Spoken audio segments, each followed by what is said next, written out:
thưa quý vị đại biểu, kính thưa các chị, kính thưa các bạn, là bây giờ đã là 3 giờ và chương trình đã chuẩn bị bắt đầu.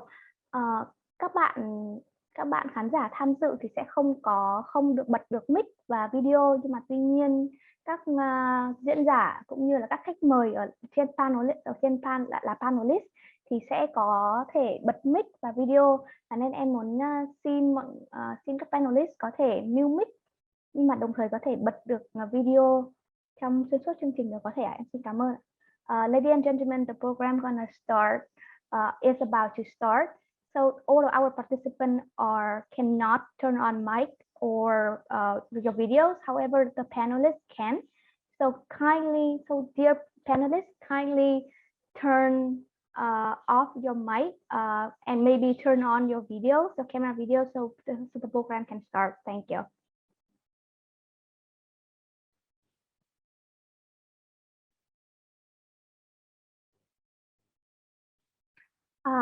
So wait one second.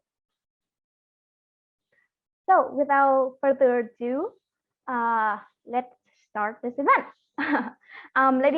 Good afternoon, ladies and gentlemen. On behalf of the organizers, I would like to extend my sincere welcome to all of you to the webinar, India at 75, Building the IT Capital of India, organized by the Consulate General of India in Ho Chi Minh City today.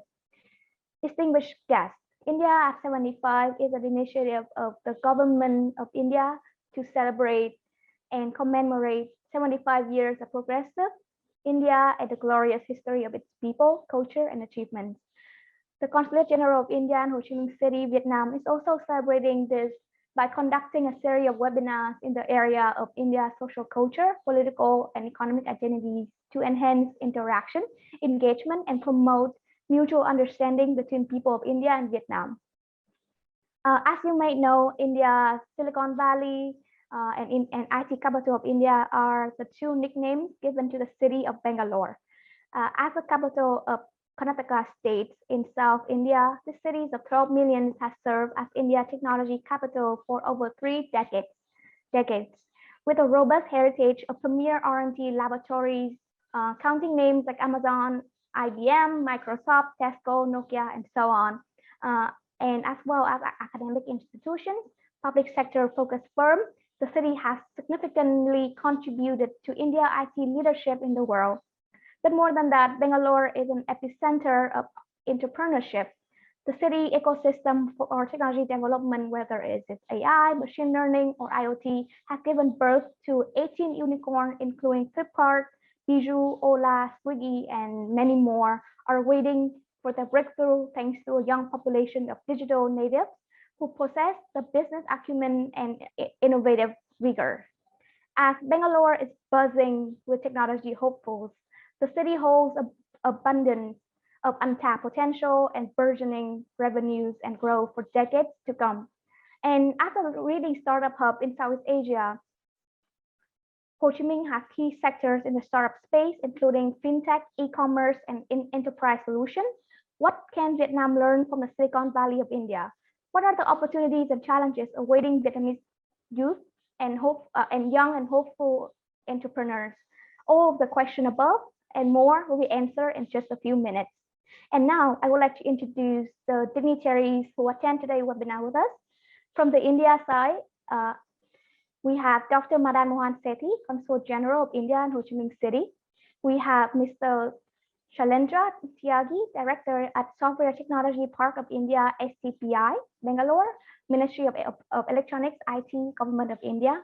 We have Mr. Pravin Gupta, Founder and CEO of Credentech Software and Consultancy. Hi everyone. Mr. Mulatita Joyshi, Head of India Operations, Inspirage. And from Vietnamese side, we are honored to welcome Madam Đỗ Ngọc Thủy, Director of Phú Yên Department of External Relations, Mr. Nguyễn Hữu Xuân, Director of Đồng Tháp Department of External Relations, Mr. Dương Nam Khánh, Deputy Director of Khánh Hòa Department of External Relations, Mr. Nguyễn Viết Thắng, Deputy Director of Đồng Nai Department of External Relations, Mr. Võ Hoàng Khai, Deputy Director of Đồng Nai Department of Information and Communications, and two of our speakers Dr. Lê Văn Vinh, Dean of Faculty of Information Technology from Ho Chi Minh University of Technology and Education, UTE, and Mr. Vũ Anh Tuấn, Director, Quang Trung Software Business Incubator, QTSCI. And definitely, we are very much honored to welcome the distinguished guests from businesses, associations, IT enterprises, and as well as our partner in India and Vietnam, as well as the faculty, staff, and students from over 20 renowned universities and colleges in Ho Chi Minh City, central and southern provinces of Vietnam. And now I would like to invite Dr. Madan Mohan Sethi, Consul General of India in Ho Chi Minh City, to deliver the welcoming remarks. Please, sir. So good afternoon to all of you. And I think and this is one of our attempt to connect to the young students and the faculties of IT subject in most of the universities of Ho Chi Minh City and Southern Province. I must like to tell that it's almost 1 year I'm here in Ho Chi Minh City, and I understand that the COVID crisis has stopped our activities, our interaction in a big way. And the city itself is now in a little bad grip of COVID crisis, but I understand that very soon it will come out of it. As we all know that there is a big plan by the government and our also expectation that Ho Chi Minh City will become a financial and commercial hub, including an IT hub very soon. That is the plan of the Vietnam government. I visited, traveled so many universities, almost more than 20 universities in the last 1 year. What amazed is that the students are highly talented. Just like Indian students, here the children are very much interested into science and mathematics and into also IT and other sectors. So we thought that why not to engage with the students, engage with the faculty members. Let us discuss some topics which we know, which you know. Let us try to see how we can collaborate, we can cooperate. And I'm also very much open that if some of our universities today who have joined here, if they want to develop any kind of partnership projects with any of our universities, we have large number of IT universities at national level, IT companies at national level also, and we can connect to you. I can assure you that we can go for student exchange, we can go for faculties exchange, we can go for short course training, we can ask some of our faculty members, top faculty members from IT department, some IT entrepreneurs to speak to the Vietnamese students, to speak to the Vietnamese entrepreneurs, to the Vietnamese academics, and let us see how we can become a partner in Vietnam's growth and development, and particularly Ho Chi Minh City and the Southern Province, which is under my jurisdiction. So this is a small start, but it will continue as long as we are here. And we consider Vietnam as a friendly country, just part of our family. This crisis is for some short time. I'm sure that after some days, again, the Ho Chi Minh City, the Dean and Bostel will come back. Again, we can have physical meetings, we can have physical interaction. But through this meeting, I invite all the students and the faculty members of different universities, please write to us, please ask us what we can do for you. And I can share that almost every subject we can have cooperation, we can have collaboration, and we'll try out to see if once the COVID crisis is over, we can train some of the students, some of the entrepreneurs in India also. And this is a meeting where I'm also introducing to Bangalore, and Software Technology Park of India, and the director himself is sitting. I'm sure Mr. Taggi will support us in the coming days. And we have also Mr. Praveen Gupta and Mr. Misari, I think, if I'm not wrong, I'm unable to pronounce his name. And I'm sure it is a long walk, just first step as we have taken today. And I'll be happy from the students, individual students, from the academics, from the university to write to us how we can collaborate with India. And you just give me the 7 to 20 days kind of time duration, I'll come back to you. So thank you all. I'll be also sitting in this meeting to learn more on this IT sector. Thank you all. Thank you for your warm welcome, sir. So for our first speaker, I would like to invite Mr. Shailendra Kumar Tyagi, the Jurisdictional Director of Software Technology Park of India, HCPI in Bangalore. Mr. Tyagi has more than 25 years of experience in IT, electronic system design and manufacturing sector, and as a jurisdictional director, he has been extending mentoring and supporting all startups incubated in the CGI in Karnataka as a member of the Incubation Advisory Board. We are honored to have him today as our first speaker to deliver a speech on Bangalore IT Hub of India and overview. Please, sir. Thank you, Ms. Nan. Let me share this, my presentation.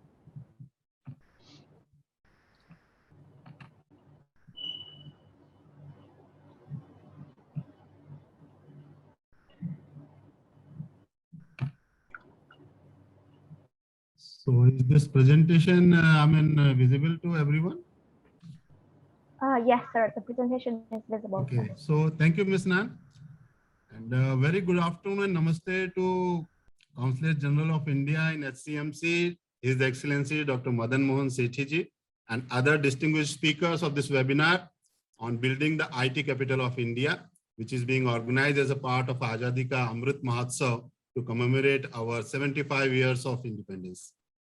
So as we all know that Bengaluru, the capital of Karnataka, known to be the Garden City, is now the IT hub of India and is the fourth largest technology cluster and third largest startup ecosystem in the world. The city is also called the Silicon Valley of India. The city is not only the IT capital, but over a period of time, it is regarded as the startup capital as well. So this Bengaluru did not emerge as an IT hub overnight. The combination of factors like policy interventions and positive response from the market forces over a period of more than half a century have laid the foundation for the emergence of Bengaluru's IT entrepreneurial ecosystem. The presentation that follows now will give a glimpse of evolution of Bengaluru as an IT hub, its current status, and how STPI, that is Software Technology Parks of India, has witnessed the Silicon City's growth through its journey. So I'll begin with my presentation.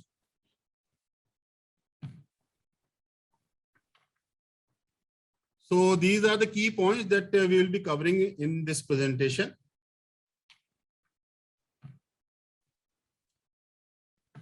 So as far as the IT evolution is concerned, after the country attained independence in 1947, Bangalore evolved into a hub of public sector industries and saw massive investment from the government. Subsequently, manufacturing giants like Hindustan Aeronautics, National Aerospace Laboratories, Bharat Heavy Electronics, Indian Telephone Industries had their headquarters based in the Karnataka's capital. This created huge technical and scientific talent pool in the city, which caused more companies to come into Bangalore and venture into several other sectors and marketplaces taking advantage of the ongoing ecosystem.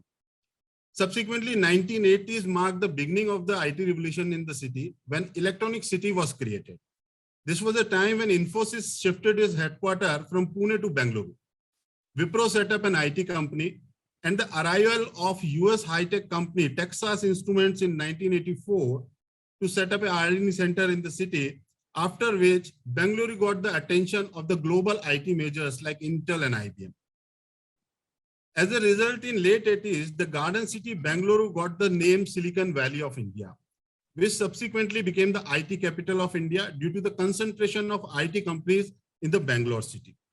Though the earliest mention to this name was made in late 80s, it became more prevalent in 90s due to the accumulation of software development, research and development, and electronic production firms in this region. This was the time when Software Technology Parks of India, that is STPI, was set up in the country.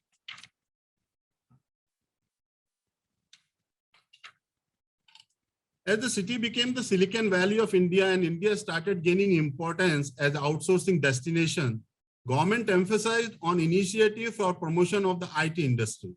As an outcome, in 1989, Software Technology Parks was established at Bengaluru, Pune, and Bhubaneswar at these three locations to promote software exports from the country. This was the pioneering step to realize the potential of global IT opportunities.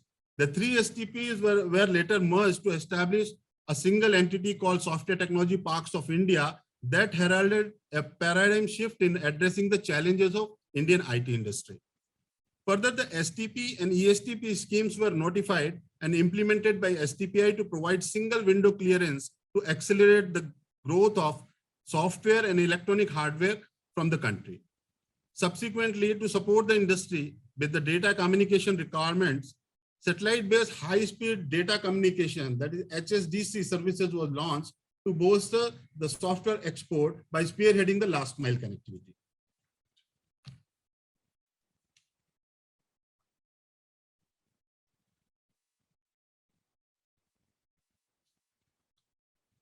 STPI has played a pivotal role in enabling Bengaluru to emerge as one of the largest IT clusters across the globe.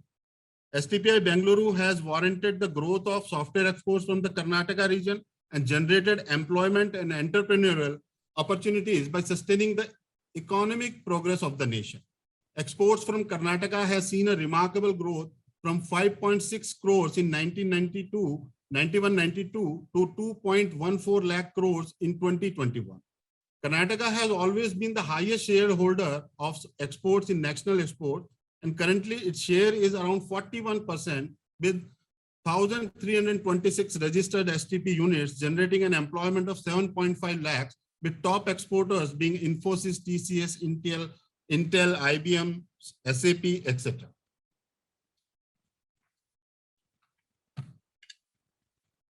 Now we talk about the government supportive ecosystem. The various policies of government have enabled the growth of IT hub in the country. The policies of Government of India complements the state level policies, that is of Karnataka's policies, to support the growth and of IT, ITES and ESDM industry in the country.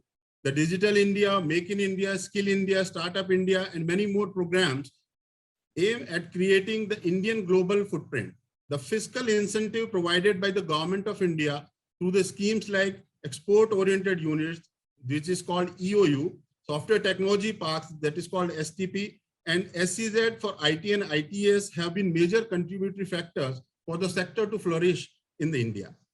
Recently, the India BPO promotion scheme, that is called IBPS, under Digital India program, incentivized BPO and ITS operations across the country for creation of employment opportunities for the youth and the growth of IT/ITS industry. The National Policy on Software Products 2019 aims to develop India as the global software product hub.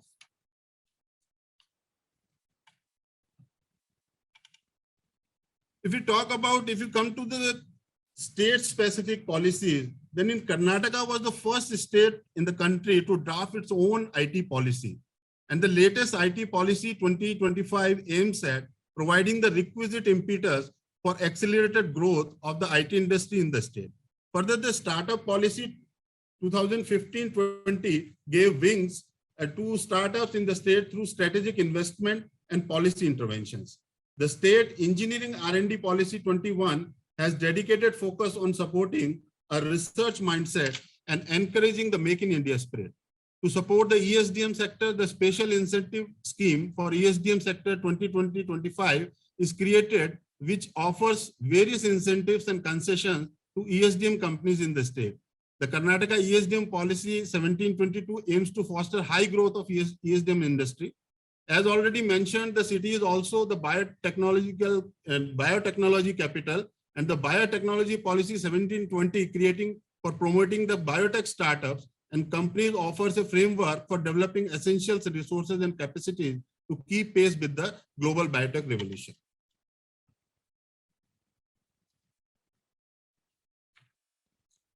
While all this was happening in the country, Bengaluru emerged as India's most millennial-friendly city with excellent employability ratings. Bengaluru's consumer economy is more digital savvy in India in comparison to other states. The city is home to nearly 20% of India's tech talent and is preferred R&D destination in India.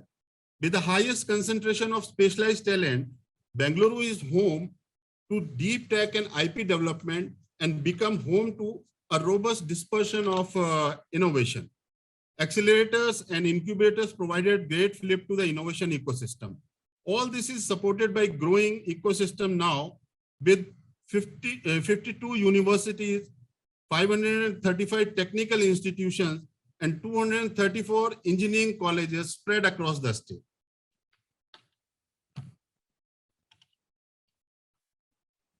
After Texas Instruments set up its first captive, which is now called Global Capability Center, the GCC, in Bengaluru, more than 1,600 companies have followed suit, making it a most preferred GCC location and gained the reputation of being the destination of choice for leading IT, ITES, and multinational companies and global capability centers. Gradually, Bengaluru emerged as the world's fastest growing mature tech ecosystem and is the fourth largest technology and innovation cluster across the globe, after Silicon Valley, California, USA, Shanghai, and London. The city hosts over 5,500 IT companies and 700 plus global R&D centers. IT employment generation over 1 million, which is direct employment, contributes to approximately 25% of the national share. Now, coming to the startup ecosystem of the city, over a period of time, Bengaluru has emerged as the city of choice for tech entrepreneurs over the last 10 to 15 years and has become the epicenter of innovation and entrepreneurship and became the startup capital of the India and ranks 10th in the recent global startup ecosystem ranking with 10,000 plus startups in the city. Regarded as the startup capital, Bengaluru has emerged as the city with the highest concentration of unicorns in the country with 18 unicorns and has 60 plus unicorns. Bengaluru is home to some of the biggest Indian startups such as Flipkart, Ola, Baju, Swiggy, and many more.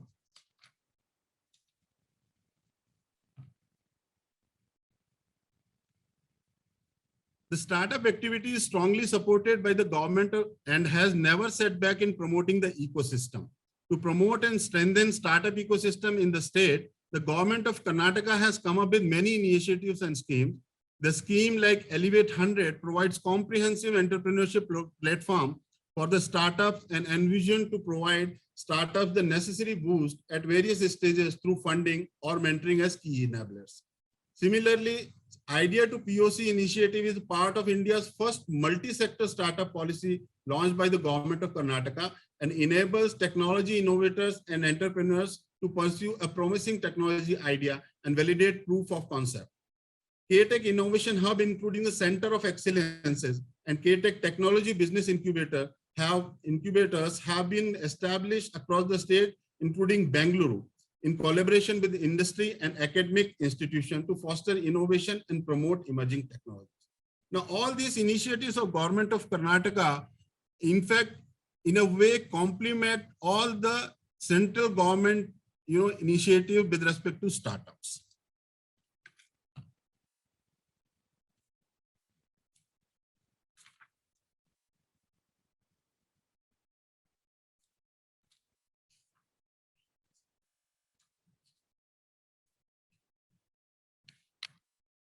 The startup activity is strongly supported by the government and okay, this I have covered.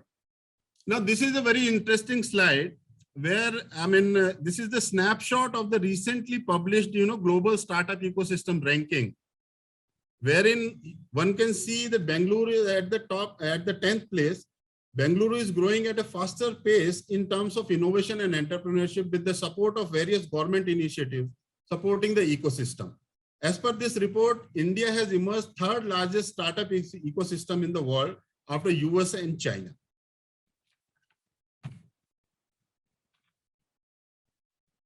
As per the Bengaluru Innovation Report 2019, sector-wise breakup of startups in the city can be seen, and that Bengaluru is home to 10,000 plus startups, which is 33% of the total startups pan-India, with 2.7 plus million IT professionals, along with a strong pool of VCs and angel investors.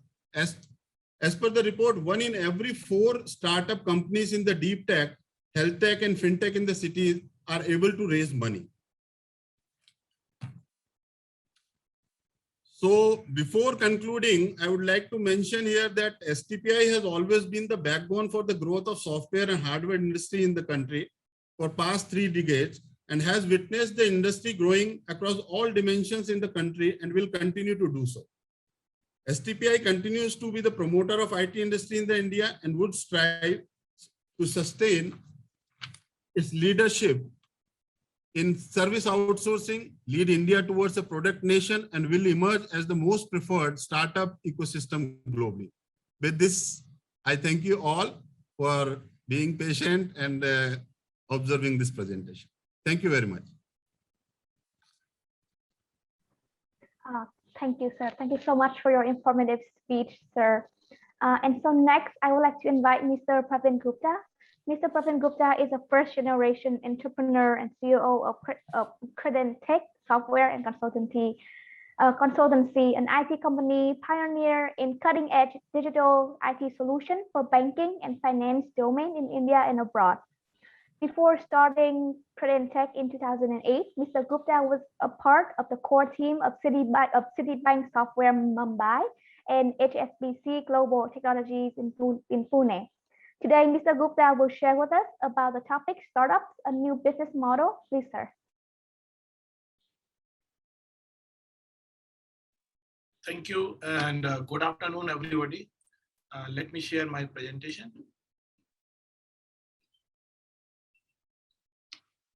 Are you able to see my screen presentation? Yes, sir. Yes, sir. We can see your screen. So thanks. I would share with you a business model that we have followed as Nans explained you about my background, and we started this business of Credentech Software. So we started this in 2008. Our focus is in the banking and finance segment, mobility, analytics, transaction processing, RPA, remote process automation. We have a good pool of Indian banks as our customer, tier 1 banks, Yes Bank, ICICI Bank, and the list is quite good. We are also entering into healthcare segment, where we would be doing some work with India's premier healthcare organizations. And we have a huge pool of people who are into technology expert, people like you who are graduate from engineering college, IT universities. We train them, we groom them on the functional and technical domain on the BFSI, and that's why we have a partnership with the leaders like IBM, Oracle, etc. So as I mentioned, we are into BFSI, 12 plus years of experience, and we have a very strong business model around consultancy, products, solution development, tools, etc., mobility. Let's talk about today's topic. So some of the successful, Mr. Tyagi already mentioned. So I belong to another STPI center of India. Mr. Tyagi mentioned about Bangalore. I belong to Pune, which is also equally successful. And we have very good successful startup based out of Pune. Some of these examples of startup in India, they have done wonderful job. You must have things. So you see, we are into startup into food domain, we are into cars, consumer durables, beverages, every segment we are into medical science, etc. Okay, so let's understand what is this startup business model, how does it work? Okay, so we have various kind of organizations. So let's understand. So do you have some business model with you, which is scalable? And then you have an unknown or uncharted business area. Like you have some concept, some new concept which you are yet to explore, which you are yet to mature in the organization. Those are the areas where startup typically enters. So this is the segment where they will enter. And then we have potential, either the business model will evolve, and then it become a very, very successful organization. So you will go into the green space where they are proven model, and of course equally scalable, like Uber or Ola. India, we also have many things like Cars24, Paytm. They are very successful. They have grown up as a successful organization. There are sometimes it happens that the startup idea is very great, fantastic, but it is ahead of time, or somewhere it is not really going with the demand of that time. So they become, they mature somewhere and they become a small business, and they are self-sustaining model where they are surviving on itself, but it is not very scalable model. And sometimes the startup gets a good attraction, and in fact, you must be hearing the recent news in Indian market that there are a lot of unicorns are taking shape. There's a valuation running into billions and billions of dollars every day. There's an IPO, 1 or 2 IPO. So Indian business model very successful for startup, very supportive. Indian government is very supportive, funding wise also. So let's understand what is required for a successful business model of a startup. Okay, so this is a typical business plan for a startup. So most important, you have to have a value promise. What are you going to offer? And it has to be, is it a product? Is it a service? Service, we have organizations who are offering services at your doorstep. Okay, then we have organizations who are offering products. So they are all kind of startup. Say Swiggy, etc. They come under the service category. How is it differentiated? So you have to understand how your promise is differentiate than rest of the audience or rest of your competitors. What kind of innovation you are bringing into the solution, how you differentiate in terms of quality and your valued ability to deliver on time, and how is your product easy to use. There are many examples where startup does not click because the solution is not easy to use, or it is not a really a differentiator. And finally, your promise has to be to your customer, whether you are reducing the cost, whether you are enhancing the promise, or you are going to provide a better quality of service, or you are improving the lifestyle of your customer, of your users. So that is the promise you are. So that is where you have to be very clear what should be the business value promise. Then the second important factor is how you deliver that solution. Do you require channel partner?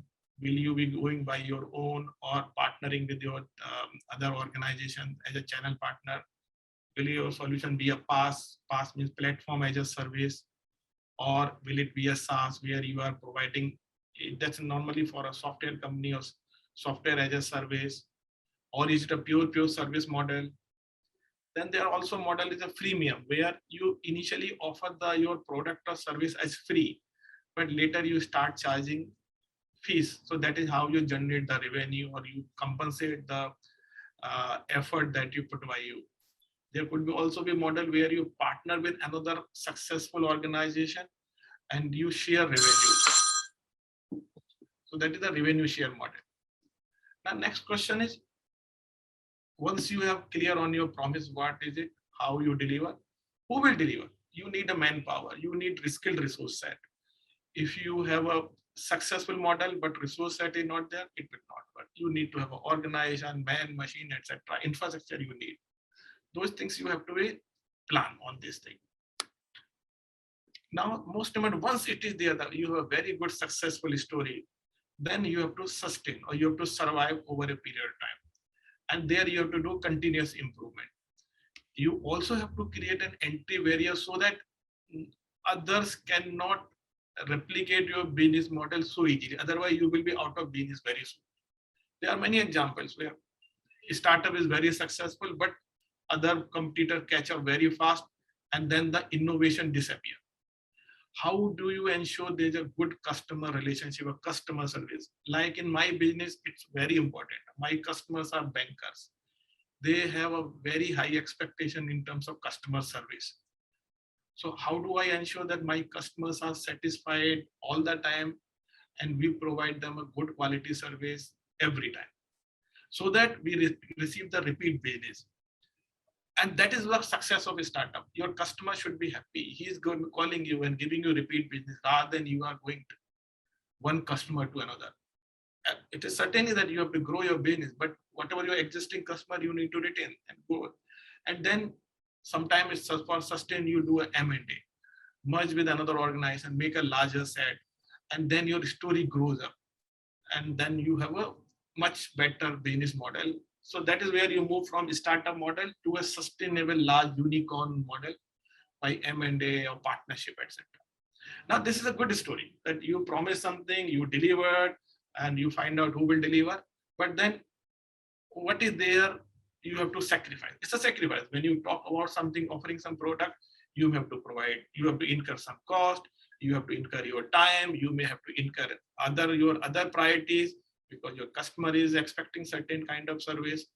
material cost, you may have to create a big infrastructure that is a capex, etc. And then lot of intangible cost also like your time, etc. So that is what you will sacrifice to deliver the promise. And what will you reward? Of course, at the end, if customer is happy, either there's an increase in the brand value or increase in the share price. It may happen that you may not generate much revenue.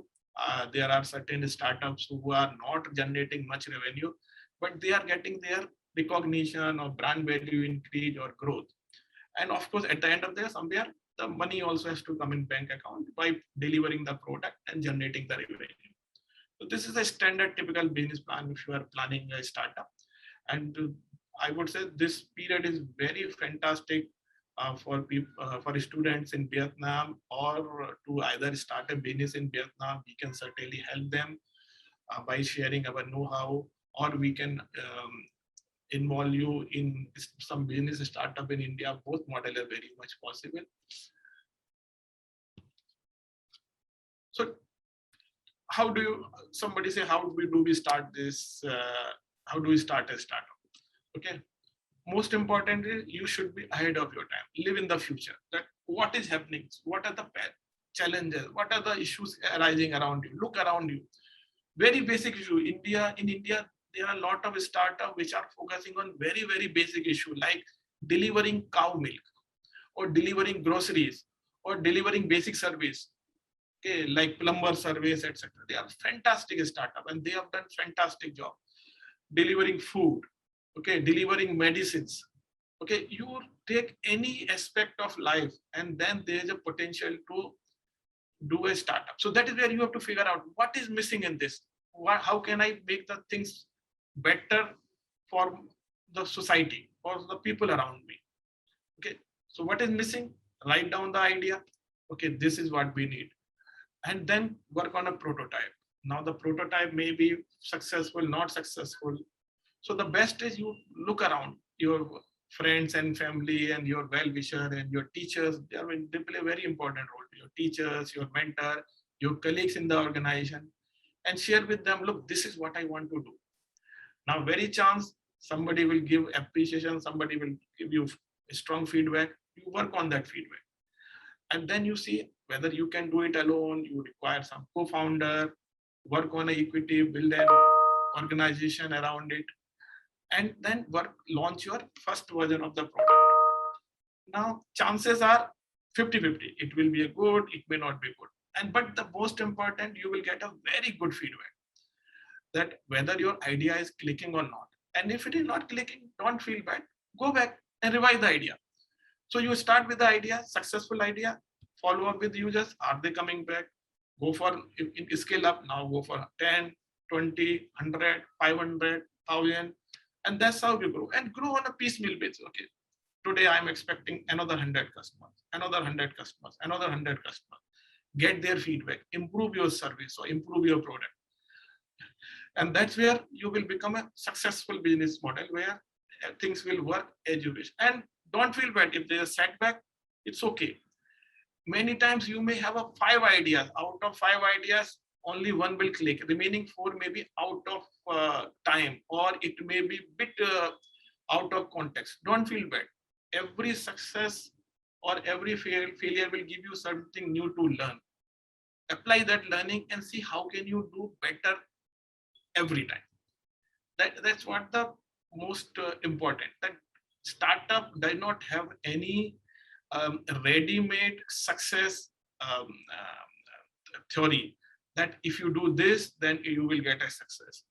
Even in India, we keep hearing so many. I think the success ratio is 1 in 10 or 1 in 15. As for the industry data, that out of 10 startup, only 1 gets successful. That does not mean that 9 are failure. It means that 9 have tried something which is maybe ahead of time, or it is not a proven. Now, how will you figure out how your startup would be a good success? So that is where you have to be clear with what are the key success factors or key success area for your startup. First important is you should have an idea, strong idea, which is focusing on innovation, something different than what has been available across the industry, how you could beat others or be ahead of others on that idea. And once the idea there, you have to apply the timing. Perhaps you are launching a product like raincoat, but the weather is a hot weather or weather is a cold weather. It may not be the right timing. It may be a good timing for you to plan so that your product is ready just before the rainy season. Okay, so that is what one example of timing. Similarly, if you are going into the educational sector, now EduTech is a successful model right now because of COVID. 5 years back, EduTech were not that much successful. It was there. There were a lot of companies were there, but 5 years back, they were okay. Now it is a boom. So the example of Baiju or other organizations, they are fantastic doing because this is the right time for them. Medical science, there's going to be a huge boom in the medical science or medical pharma organization because of vaccination, because of the current situation. So you will see a lot of organizations coming up. Now, I know there are a lot of organizations who are willing to enter into corporate tie-up to provide medical services at the doorstep. Fantastic idea. And once you have a timing and idea correct, you have to have a strong team. Your technical core team who understand the product, who are passionate on how to do. And in my case, we had a very strong team who has been supportive. And the support has to come from the entrepreneur or the owner itself. You cannot be dependent on somebody to do your job. You have to be into the business, into the offerings by your own, talking to your customer, understanding how is their feedback, improving it on a day by day, talking to the team, understanding their concern, understanding your product, trying your product by yourself is the best thing. So you will know whether the product is really working on or not.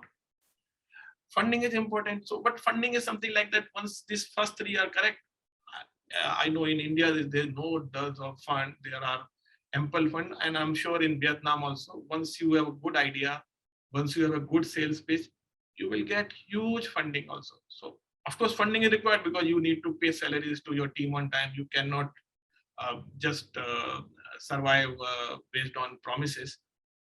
And finally, write down your business plan, how you want to do 2 years down the line, 3 years down the line, 5 years down the line, whether you want to diversify, whether you want to scale up conventionally, when you want to inorganic growth or organic growth, make that kind of plan. So these are the major 5 factors that is required for a successful startup. And I wish all the best to all the students who are listening this session, that they will do a very good, they will try this startup model and they will be successful in their career. And if they need help from me, I would be happy to help. Now, some of the areas where, which are hot areas, I've just picked up from top of my mind, where there's a good potential for a startup. IoT, Internet of Things, lot of potential. Very few things have happened so far. And it is fantastically growing area. All are, in fact, the opportunities are unlimited. Smart cities project in India, we are having a lot of smart cities project.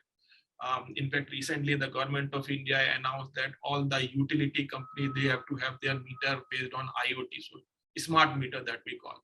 Huge potential. I'm sure government of Vietnam will also be looking into those areas. Huge potential. It's a mix of digital electronics and computer area. Lot of potential. AI, artificial intelligence, machine learning. That is how the world is evolving. You have seen Google search, etc. They are so smart because they have a huge AI ML engine behind them. Data science, analytics, big data analytics coming up with a lot of predictions, analysis, forecasting is a very strong area, and it is a premium area. In India, it's a premium area. R and other languages are there, huge. Robotics is still an early area, but it has a huge potential. RPA, remote process automation. So converting the manual labor work in an automated way. A lot of potential students can study. And there are a lot of good RPA tools are also there. Very easy to do. Something which is manually done, you can automate and achieve 100% straight through processing. Digital payment is the fantastic where India has achieved a very good success. And in fact, India is leader in digital payment system.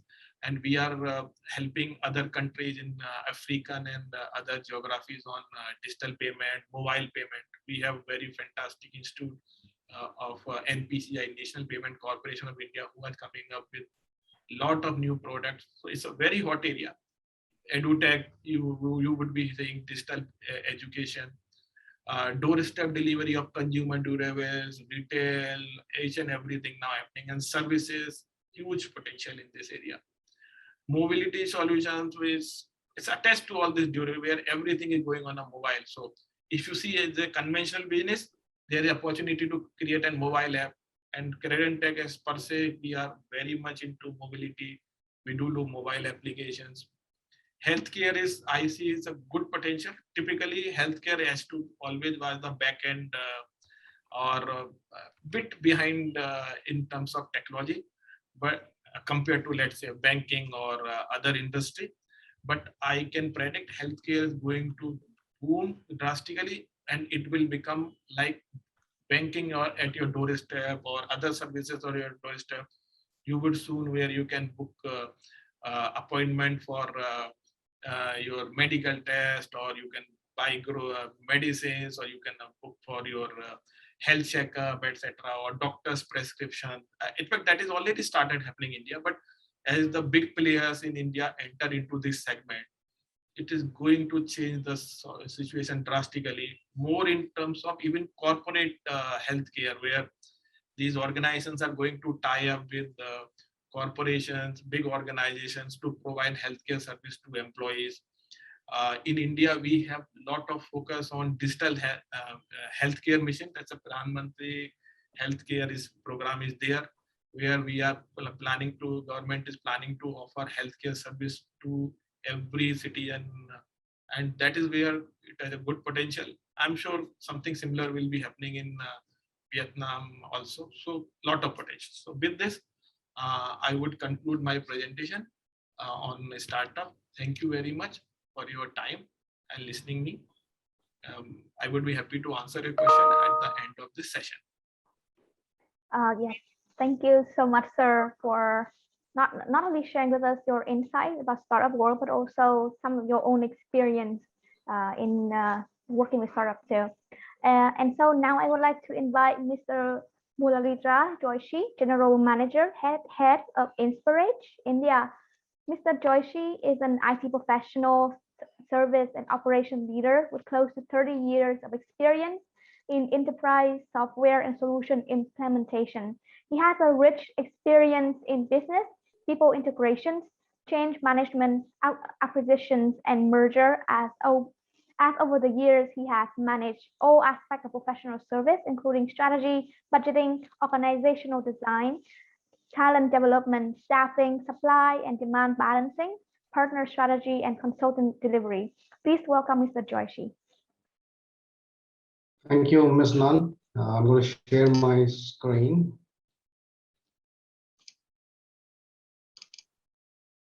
Can you see my presentation?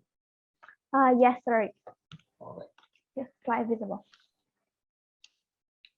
Right. I learned one or two Vietnamese words this morning, so let me try that. Xin chào. Good afternoon to everyone. My sincere gratitude to Mr. Madan Sethi and the rest of the CGI executives for this wonderful opportunity. Thanks to Mr. Tyagi and Mr. Praveen for setting up the nice stage. We heard the story of Bengaluru and the IT hub of India and an IT startup success story. So I'm going to talk a bit different for the next 15 minutes or so, talking about the basics, the building blocks of education and the technology in Indian and global context, which helped to uplift the socio-economical status of individuals in building a better tomorrow. So many of you would have aware that India was ruled by the British for nearly 200 years, conquered and oppressed by the foreign rulers, a self-respecting land which was the home to wealth, wisdom, and knowledge, over time become a poverty-stricken pawn. Education was one of the biggest casualties in this scheme of things.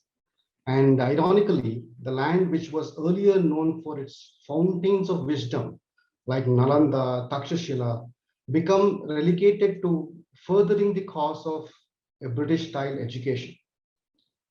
The primary focus of learning in India in the post-British era was to improve illiteracy, poverty, enable social justice, and empower the people by supporting their human development. Hence, the focus in early years was to incentivize schooling at a primary level. Over the years, this building blocks of education has been augmented to cater to the needs of growing global socio-economical landscape, and the curriculum has been tweaked continuously to provide quantitative and qualitative support to business worldwide. Such a learning culture has been further strengthened by the accent on innovation, on creativity, and a conducive environment to foster entrepreneurship. So by doing this, the focus of education has also shifted from just being a conduit for providing employment to becoming a funnel for creating employers. So if you analyze the transformation that has come about the Indian education system over the past 7 decades, the most significant aspect that comes to mind is the holistic approach that was adopted to create an ecosystem that thrives in a rapidly changing socio-economical landscape. It is in this context that the curriculum and the teaching has been constantly adapted to suit the need of changing times. More recently, the deep technology shift, the learning framework has also evolved to cater to the 21st century world, which is hugely technology driven and is rapidly changing every day. So achieving this path has not been a walk in the park for India. After the independence, India stared at a crisis where human development was at its all-time low, and access to learning was almost non-existent for a vast majority of the people. When we started, education was meant for a privileged few who would take up positions in authority in government. To break this domination, our founding fathers' objective was to therefore enable basic literacy for a large number of people in India. In conjunction with basic literacy, the focus over the next few decades was also to provide vocational skills to large portion of the people, like those who could earn their livelihood by being professional experts in various trades like technicians, mechanics, etc., etc. This helped significant number of people to be absorbed by the growing public sector focused on heavy engineering. It was in the 1990s that, dictated by global trends, India also started seeing the evolution from being an engineering-focused nation to becoming a global technology powerhouse. While the West, mainly the US, pioneered landmark changes in the way technology shaped our lives, the global demand for services grew as companies recrafted their technology strategy. India, by virtue of its affordable skill base, become the IT hub or the hub of IT services for several multinational companies and unicorn alike. Then comes the next wave, the new age learning paradigm, which involves maturing the foundational services and cloud-based emerging technologies have radically redefined the topology of the companies. This phase of digitalization, coupled with the breakthroughs in educational technology, has made India a hub for global learning. The Indian example is worth emulating by emerging economies, including Vietnam with its tremendous human capital and potential, right? Presumably significant effort are underway in your country in terms of upskilling the younger population. The Indian template is something that can be considered and adopted seamlessly with specific localization as needed to fast track yourself on this superhighway. There are significant avenues for collaboration which can be leveraged to make a lasting impact to the lives of your people in Vietnam. So I would like to put forward few case studies of Indian IT industry which changed the lives of people. I guess all of us know about Infosys. This leading IT services company of India was founded in 1981 with an initial capital of $250. Today, its market capitalization is more than 90 billion US dollars, with revenues of about 14 billion US dollars. Founders of Infosys were fresh college engineers.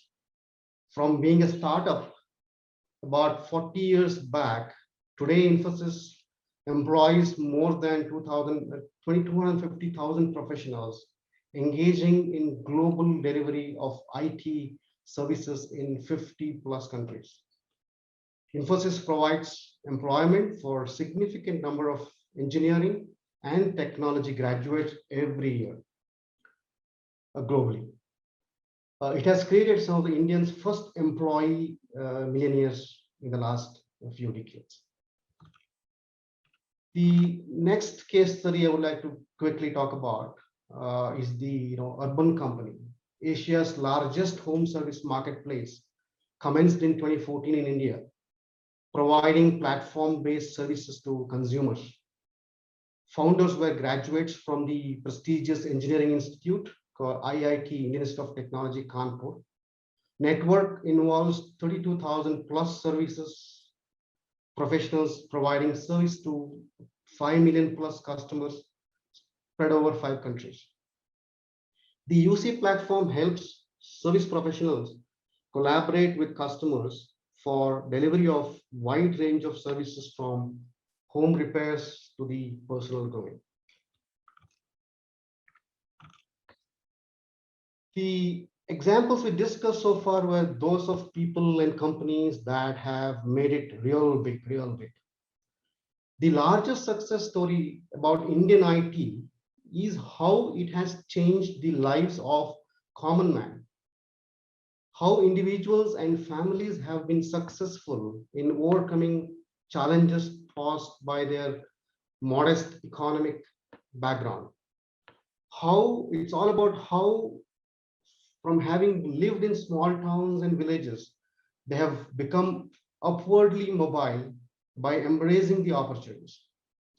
I have been personally a witness to this transformation in my family and me, and I thought it would be an apt example of how one can make the cut if there is a passion and a desire to pursue excellence. So bear me a few minutes, talk about a little bit of myself. I came from a typical Indian middle-class rural household. In those days, the extended families would live together in what was called a joint family. The extended family was more than 30, 40 people strong, and several such families made up a village of about 5,000 plus people. The village had a solitary school, and there were one teacher, only one teacher, who taught about 35 students in all, from lower primary to fourth grade. The ones who passed the fourth grade had to go to the school in the neighboring village for the higher classes.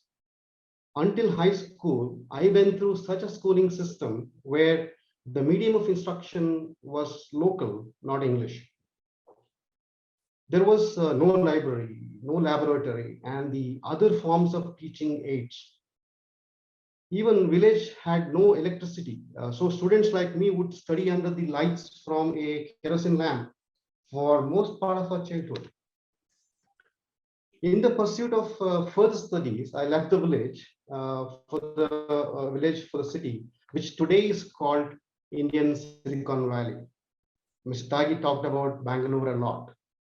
I aspired to be a doctor, but circumstances forced me to take up an engineering diploma and subsequently a degree in computer science that guaranteed me a job with one of the India's upcoming IT major then. My education background and the job opportunity that I got provided me the much needed financial stability and social security, enough to let me chase my dream of MBA from Indian Institute of Management, Bangalore, the India's prestigious business school. This I have done after about 15 years of work. My humble beginning notwithstanding, the country provided me with learning and career opportunities that have taken me in the last 25 plus years to about 15 countries spread across 4 continents, and a fantastic exposure to global customers, culture, building businesses, professional relationship, trust, and of course, friendships. I brought my story up as a case in point. If I could do it, I feel everyone else could. The system provided us with the opportunities.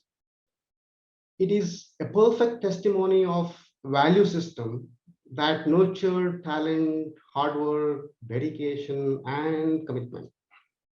More importantly, the continuous learning opportunity that I got, my self-belief, and a passion to pursue a dream, come what may, help me reach where I am today, financially secure and professionally very fulfilled.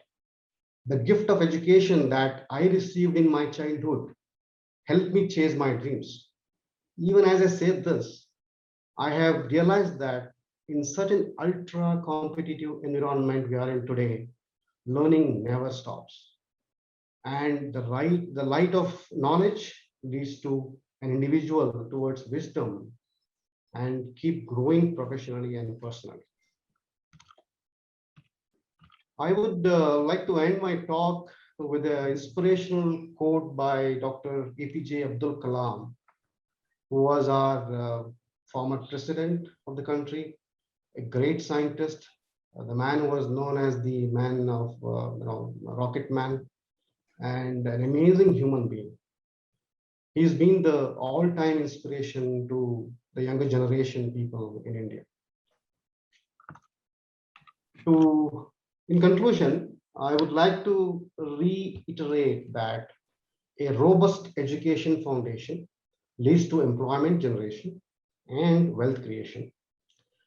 An education foundation that rapidly senses and responds to fast-paced technology shifts helps nations and people adapt to future state challenges seamlessly and helps create a better tomorrow. So thank you for listening. Shin Kama. Xin cảm ơn. Yes, thank you so much, sir. Especially for that inspirational story you just told us. We are very, very grateful to have you here with us today. And up next, I would like to invite Dr. Lê Văn Vinh, Dean of Faculty of Information Technology from Ho Chi Minh City University of Technology and Education, UTE. Dr. Vinh is a much beloved teaching faculty from UTE with over 10 years of teaching experiences. and he is an advocate for innovative teaching in his university. He is here with us today to share with us about his experience training the next generation of IT entrepreneurs as a beloved professor in UTE. Please, sir.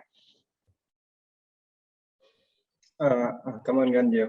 Chào quý thầy cô, quý anh chị và các bạn sinh viên. Tôi sẽ trình bày cái bài diễn hôm nay bằng tiếng Anh. I just share my screen first. My laptop screen. Can you see my laptop screen? Yes, sir. We can see your screen. Okay, thank you.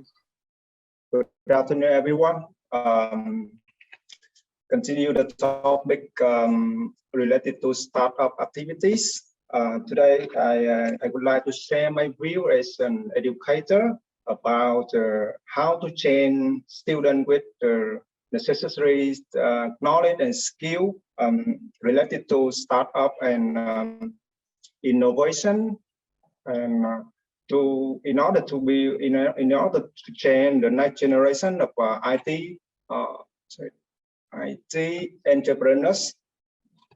Here I just share my experience in implement at my university, the University of Education and Technology at Ho Chi Minh City.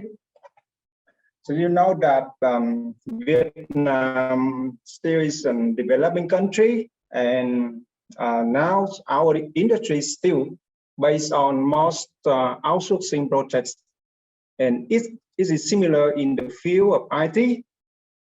So for over 20 years, as I know that most revenue in the IT industry still from the software outsourcing projects.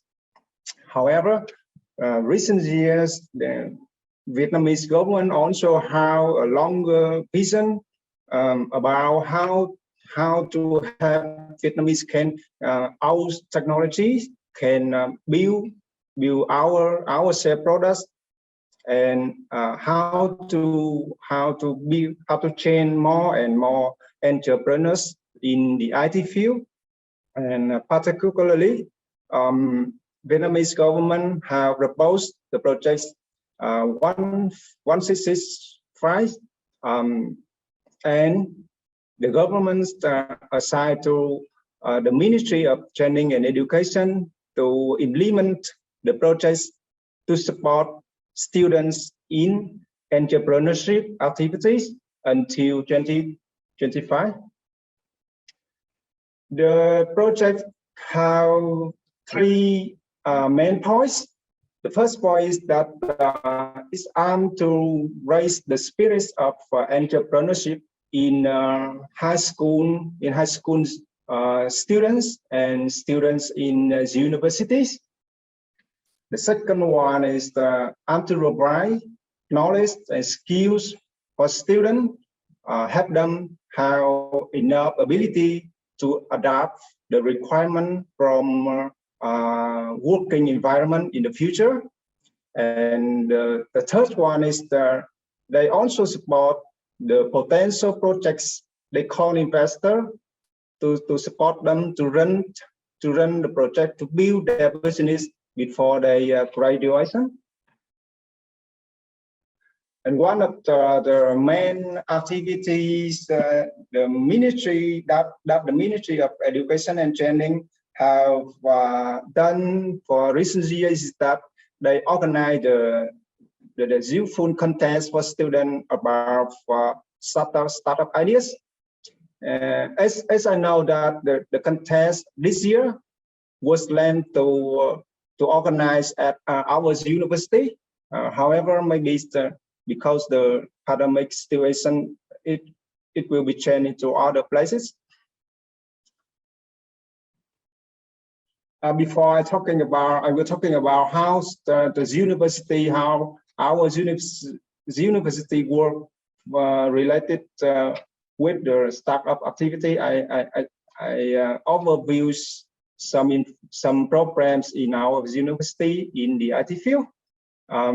We have two undergraduate programs, that is information technology and data engineering.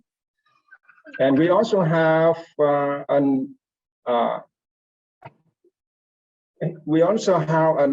master program in computer science, and we start train the program in 2001. So the government have their vision, and what do the university in Vietnam need to do to implement that the vision. Here I just share the thing we have done in our university. The first thing is that our university have changed our vision to become the most innovative university in Vietnam. So that's the main point. And we also update on academic programs by we add to expected learning outcomes that related to entrepreneurship and leadership skills. The second one is that we established a center about startup and innovation. That center is responsible to organize workshop competition that related to startup or innovation activity. That center also manage the makerspace of our university. The center also support the project, the potential project for students, help them to build their business before rise the time before they graduation. The third point is that in every faculty in our university, we established innovation clubs. And here is the example. We have a club for startup and innovation activity in our faculty.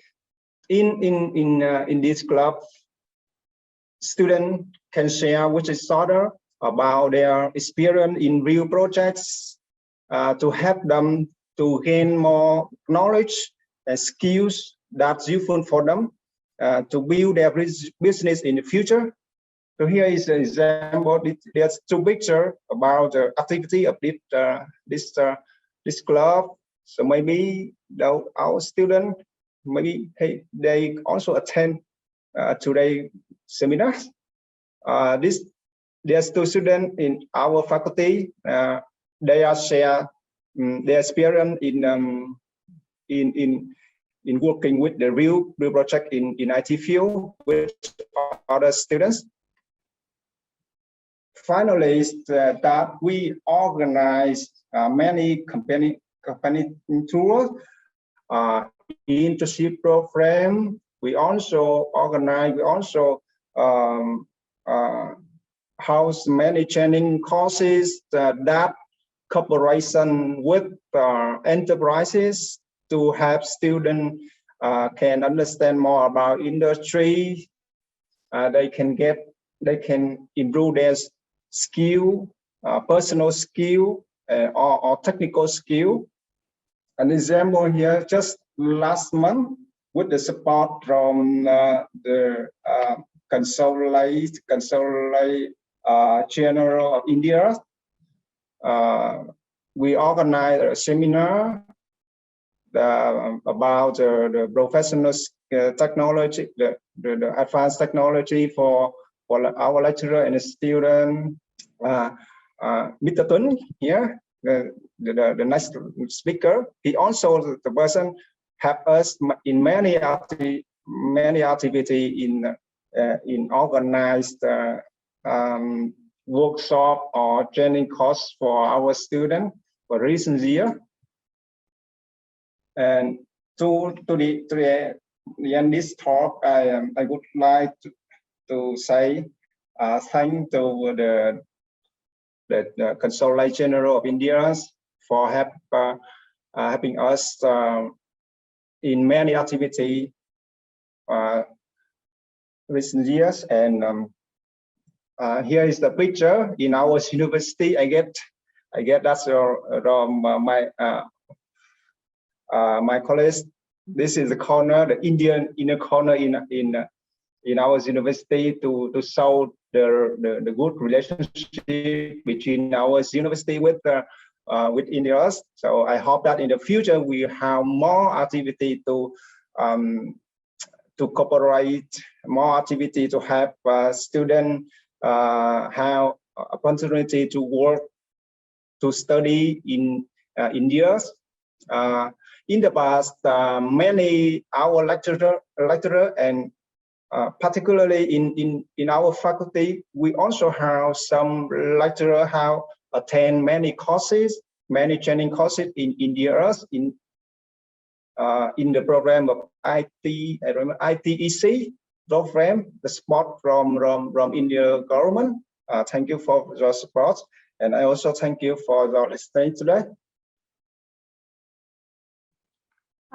Yes, sir. Thank you for sharing with us about all of your tireless effort to educate thousands of Vietnamese next generation of IT entrepreneur, as well as to incorporate and working to improve the relationship between India as well and your university. Thank you once again. And so, last but not least, I would like to invite Mr. Mr. Vũ Anh Tuấn. Mr. Vũ Anh Tuấn, Director of Quang Trung Software Business Incubator, QTSCI. Mr. Tuấn is an IT professional with over 30-year experience working in as well as assisting Vietnamese startups in the IT sector. He's currently the General Secretary of Ho Chi Minh Computer Association and the Vice Chairman of Ho Chi Minh City ICT Startup Ecosystem. He's here with us today to share with us about his experience working with IT startup in Ho Chi Minh City. Welcome, sir.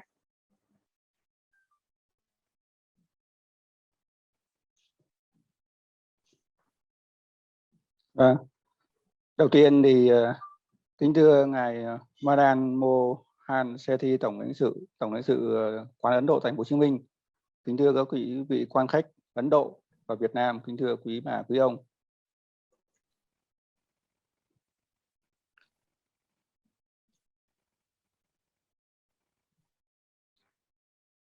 Dạ, anh Tuấn cứ nói liên tục đi ạ. Phiên dịch cabin sẽ hỗ trợ phiên dịch ạ. Dạ. Hôm nay tôi rất vinh dự được tham gia sự kiện này.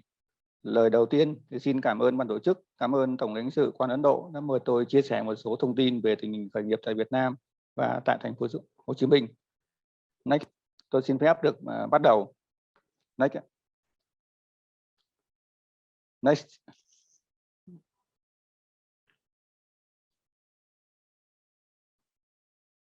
Việt Nam đã trở thành nước phát triển nhanh thứ hai ở Đông Nam Á.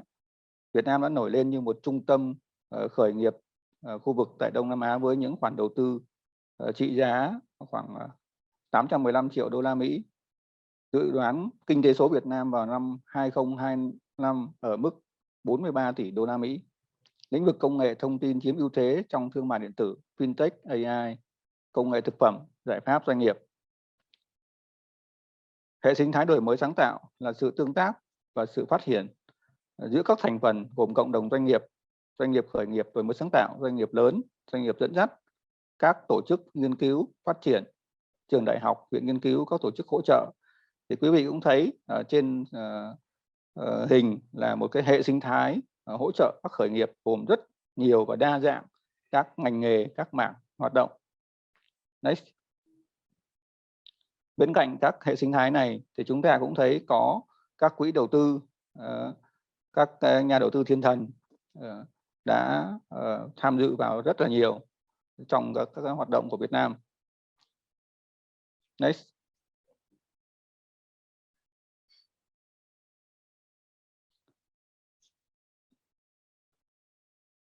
Chương trình khởi động của chính phủ Việt Nam về chuyển đổi số quốc gia dự kiến hoàn thành vào 2025. Các lĩnh vực công nghệ thông tin sẽ hot trong giai đoạn sắp tới. Đó là fintech, AI, công nghệ thực phẩm, giải pháp doanh nghiệp, edutech, nông nghiệp, AV, VR. Next.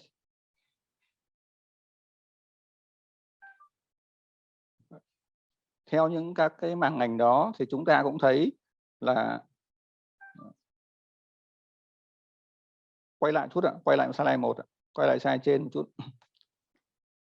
Trong số khoảng 1.800 startup trên cả nước thì tại thành phố Hồ Chí Minh có khoảng 834 startup đang hoạt động, chiếm khoảng 42%.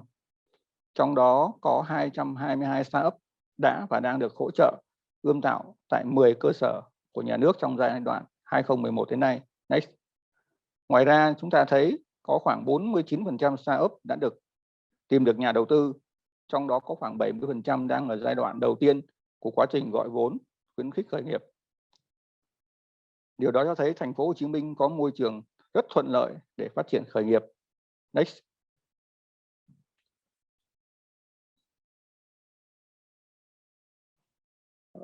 Theo báo cáo về kết quả chỉ số khởi nghiệp của thành phố Hồ Chí Minh, chúng ta cũng thấy là các tỷ lệ của thành phố Hồ Chí Minh cao hơn rất nhiều so với các cái tỉnh thành khác. Và chúng ta cũng thấy là thành phố Hồ Chí Minh luôn luôn là ở trong các bảng đứng đầu. Các hình trên slide thì quý vị có thể tham khảo để biết các cái chỉ số, vì nó rất là nhiều các chỉ số ở đây. Tôi thì chỉ xin được phép được lướt. Next.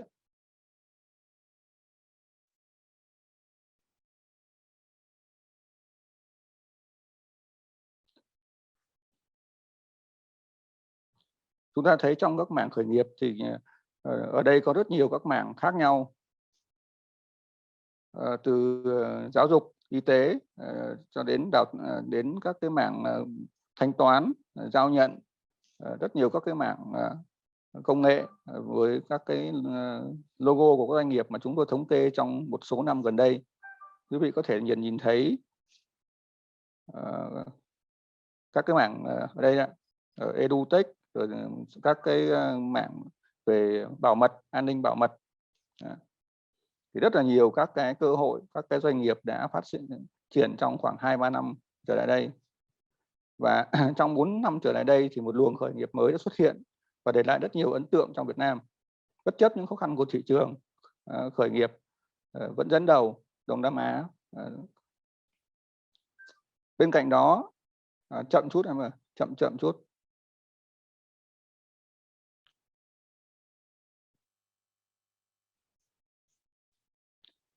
Rồi, ok. Và chúng ta thấy cái cơ hội cho các startup. Thứ nhất là chính sách của chính phủ. Thì hiện nay chính phủ coi hỗ trợ khởi nghiệp và doanh nghiệp là ưu tiên hàng đầu, có kế hoạch hỗ trợ rất là thiết thực. Rất nhiều các chính sách của chính phủ đã được công bố, như ông Vinh cũng vừa chia sẻ, đó là một trong những cái chính sách của Bộ Khoa học Công nghệ cũng đang hỗ trợ cho các đơn vị. Thứ hai là hệ sinh thái khởi nghiệp, thì sau 15 năm hình thành và phát triển, đến nay hệ sinh thái khởi nghiệp quốc gia ngày càng hoàn thiện với đầy đủ các cái cấu phần quan trọng. Các quỹ đầu tư cũng phát triển và vào Việt Nam rất là nhiều, và chúng ta cũng thấy là Việt Nam luôn đón nhận những cái nguồn tiền rất là lớn, và hiện nay đã có hơn 33 quỹ cam kết đầu tư đến khoảng hơn 800 triệu vào lĩnh vực đổi mới sáng tạo Việt Nam giai đoạn 2021-2025. Xu hướng kinh tế thị trường thì chúng ta cũng thấy là với sự phát triển rất mạnh của công nghiệp 4.0 thì rất nhiều những cái mảng mới đang và sẽ phát triển mạnh hơn trong tương lai. Các chính sách của chính phủ chúng ta cũng thấy, chúng tôi vừa chia sẻ phía trên, đó là rất nhiều những các cái luật đã được hỗ trợ, như giảm thuế cho doanh nghiệp khởi nghiệp, hoặc hỗ trợ vay vốn, hoặc hỗ trợ về pháp lý để giúp cho doanh nghiệp khởi nghiệp có thể phát triển. Hệ sinh thái khởi nghiệp thì chúng ta cũng thấy là một trong những cốt lõi để phát triển là hợp tác chia sẻ nguồn lực lẫn nhau. Next. Vì vậy Hồ Chí Minh đã đẩy mạnh hợp tác quốc tế và xây dựng không gian khởi nghiệp đổi mới sáng tạo, làm giúp các doanh nghiệp phát triển. Và sau khoảng 5 năm thì các hệ thống hỗ trợ khởi nghiệp đã phát triển được rất là đa dạng và phong phú.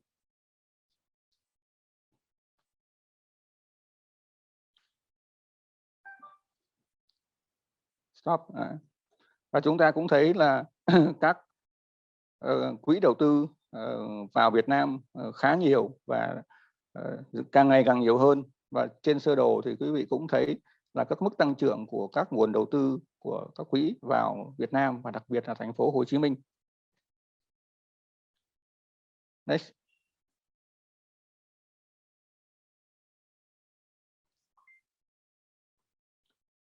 chúng ta cũng thấy là các không gian đổi mới sáng tạo sẽ được phát triển, và các cái xu hướng được phát đẩy nhanh rất là nhiều, nhất là cách mạng công nghiệp 4.0 thì đã mở ra những cơ hội tiếp cận với thế giới bên ngoài. Công nghệ 5G cũng là một cái sự phát triển ưu tiên của chính phủ trong thời gian tới khi chúng ta áp dụng xây dựng những đô thị thông minh, và đây là một cái xu hướng rất là mạnh mẽ và giúp cho nhiều ngành công nghiệp khác phát triển. Và đại dịch Covid-19 thì chúng ta cũng không thể bỏ qua nó. Trên toàn thế giới cũng như Ấn Độ và Việt Nam thì nó đang tác động rất là nặng đến nền kinh tế. Tuy nhiên thì trong cái biến động này thì nhiều doanh nghiệp đã cũng có tìm thấy được cái cơ hội của mình, và đây cũng là một cái dịp, một cái cơ hội để cho các doanh nghiệp ở trong mảng thương mại điện tử, fintech, AI, chăm sóc sức khỏe phát triển và nở rộ. Next. Chúng ta thấy là những năm 2021 như hiện nay, cộng đồng doanh nghiệp Việt Nam nói chung là chịu ảnh hưởng rất là nặng nề của đại dịch. Những con số thống kê của nhà nước cho thấy là có đến khoảng 8.600 doanh nghiệp của chúng ta được thành lập mới. Đây là một tín hiệu cũng đáng rất là tốt trong 8 tháng của 2021. Nhưng mà tuy nhiên so với 2020 thì nó cũng đã giảm đi đáng kể. Ở trên bảng có một số số liệu. Next. Bên cạnh những con số mà tốt như vậy thì chúng ta cũng không thể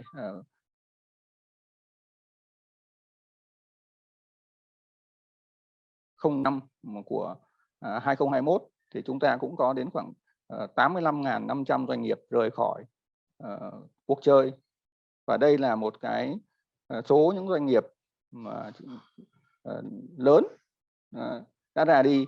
Trong số này không chỉ là những doanh nghiệp mới mà có những doanh nghiệp đã có thâm niên 10-15 năm, thậm chí nhiều hơn, và họ đã phải rời bỏ thị trường khi mà chịu quá nhiều sức ép từ Covid.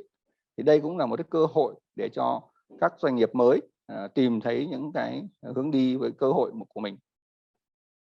Chúng ta quay trở lại với các doanh nghiệp khởi nghiệp thì một số cái lý do để chúng tôi muốn phân tích một số lý do liên quan để chúng ta thấy ảnh hưởng đến doanh nghiệp. Thứ nhất là yếu tố thị trường. Thì các công ty khởi nghiệp thất bại thì do không tìm thấy thị trường sản phẩm mà họ đã xây dựng. Một số không cái ứng dụng đó không đủ hấp dẫn người mua hoặc là khách hàng, và việc chọn sai thời điểm gia nhập cũng là một cái yếu tố không nhỏ. Mà bài chia sẻ phía đầu, một diễn giả của Ấn Độ cũng nói là doanh nghiệp chọn sai thời điểm xuất hiện trên thị trường hoặc tung sản phẩm ra. Thứ hai là mô hình kinh doanh không phù hợp. Thì đây cũng là một cái lý do khá lớn, là khi mà khởi nghiệp thì các cái mô hình được xây dựng nó không đúng và không phù hợp. Các trang web hoặc trang bán hàng thì rất là khó truy cập hoặc là khó để cho khách hàng có thể sử dụng, và họ sẽ không có thể thu hút được khách hàng về sau. Doanh nghiệp khởi nghiệp phải có khách hàng của mình với số tiền ít hơn cái chi phí bỏ ra, thì đây cũng là một cái mà nhiều doanh nghiệp không tính toán được. Một điều nữa đó là đội ngũ quản lý yếu. Đó là vấn đề phổ biến của các công ty khởi nghiệp dẫn đến các công ty khởi nghiệp thường bị thất bại. Các nhóm yếu về chiến lược, xây dựng sản phẩm cũng không đủ cái tầm. Điều này thì dẫn đến là các hoạt động hiệu quả nó không có hiệu quả đến tiếp cận. Sản phẩm cũng vậy, các sản phẩm thiết kế thì không theo nhu cầu thị trường mà thường là theo các ý muốn của doanh nghiệp, của founder, dẫn đến là các sản phẩm đó nó trong một thời gian rất ngắn là có thể bị loại trừ hoặc là phải tái cấu trúc, xử lý lại. Vấn đề tiếp đó là về tài chính. Thì một trong những phân khúc bắt buộc có trong kế hoạch kinh doanh của một startup là nguồn vốn. Doanh nghiệp cần một kế hoạch tài chính cụ thể để duy trì chi phí khởi nghiệp, chi phí tiếp thị, truyền thông và vận hành doanh nghiệp. Tuy nhiên thì điều này đối với nhiều doanh nghiệp là còn rất là khó và rất là sơ sài, dẫn đến là họ không có đủ cái nguồn tiền để duy trì doanh nghiệp của mình. Một vấn đề nữa là vấn đề pháp lý, thì gần như họ không có nhân sự chuyên trách về pháp lý và họ vướng vào rất nhiều những cái vấn đề pháp lý để trong khi triển khai. Next. Trên đây là một số các cái khó khăn của các doanh nghiệp. Tuy nhiên thì chúng ta cũng thấy là trong cái khó thì nó có những cái khôn, và doanh nghiệp, rất nhiều doanh nghiệp khởi nghiệp cũng đã tìm ra cái cơ hội cho mình. Và chúng tôi cũng chia sẻ với quý vị một cái câu chuyện của truyền thuyết của Việt Nam, đó là về thánh gióng. Từ khi sinh ra, trong 3 năm liền thì cậu bé chỉ ăn và ăn, không nói không cười cũng không lớn lên được là bao nhiêu. Khi được 3 tuổi, trong một ngày cậu nghe tiếng loa gọi tuyển quân đánh giặc. Cậu đã hít một hơi thật dài và biến thành một chàng trai, và sau đó trở thành một vị tướng quân. 2.000 năm trước thì người Việt Nam đã có câu chuyện này, và đến nay 2.000 năm sau thì chúng ta đã có những kỳ lân như chúng ta hay nói đến, cũng chỉ sau 2 đến 3 năm thì sẽ biến hình từ các doanh nghiệp khởi nghiệp nhỏ bé biết nắm bắt cơ hội kinh doanh. Thì chúng tôi cũng thấy rằng cơ hội luôn chờ đón tất cả những ai đam mê sáng tạo và luôn hướng đến cái mới.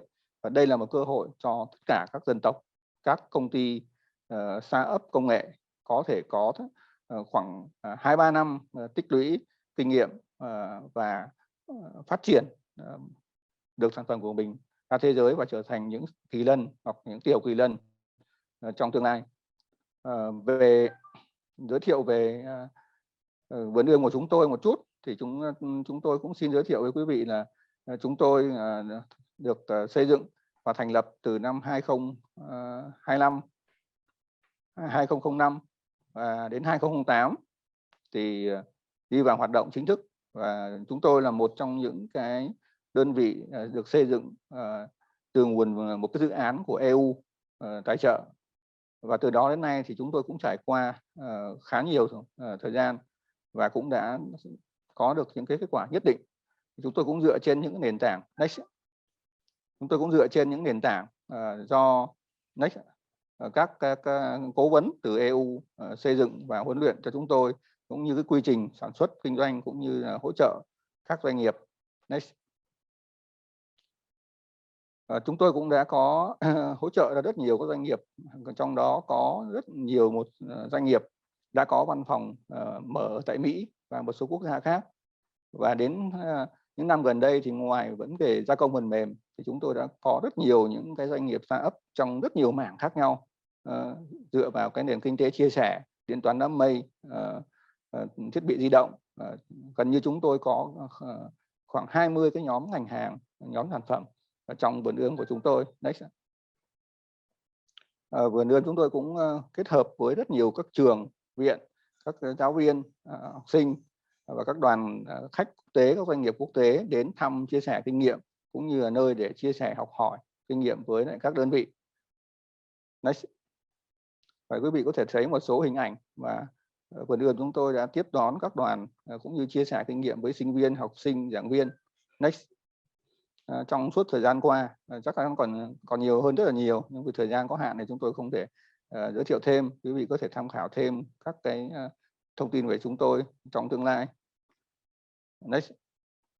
Một lần nữa thì chúng tôi cảm ơn ban tổ chức, cảm ơn Tổng lãnh sự quán đã mời chúng tôi tham sự kiện này. Hy vọng với những kinh nghiệm và khả năng to lớn của Ấn Độ trong việc đầu tư hỗ trợ phát triển các startup thành các kỳ lân, Việt Nam cũng có cơ hội được chia sẻ thông tin và hỗ trợ hơn từ các cái đối tác Ấn Độ. Và chúng tôi cũng mong muốn sẽ có nhiều nhà đầu tư, quỹ đầu tư của Ấn Độ sẽ tiếp tục đến với Việt Nam và thành phố Hồ Chí Minh để tìm các cơ hội với các doanh nghiệp khởi nghiệp công nghệ đầy tiềm năng của chúng tôi. Một lần nữa kính chào và chúc sự kiện thành công. Chúc sức khỏe tất cả quý vị. Xin cảm ơn. Dạ vâng ạ, chân thành cảm ơn anh Tuấn ạ. Yes, thank you so much, Mr. Tuấn, for your speech and for all of the sharing points of our guest speaker today. I hope everyone is having some useful takeaway. So to continue our webinar today, the most anticipated session that everybody has been awaiting is the Q&A session. We have received so many questions from our participants in the registration form, as well as in the Q&A in the chat section in today's webinar. So I know that not only myself, but all of our participants cannot wait to hear our speaker responses to these questions. So Let me start by asking Mr. Tyagi. So the question is, can you tell us some of India's noteworthy policies of IT sector, sir? Thank you, Ms. Nan.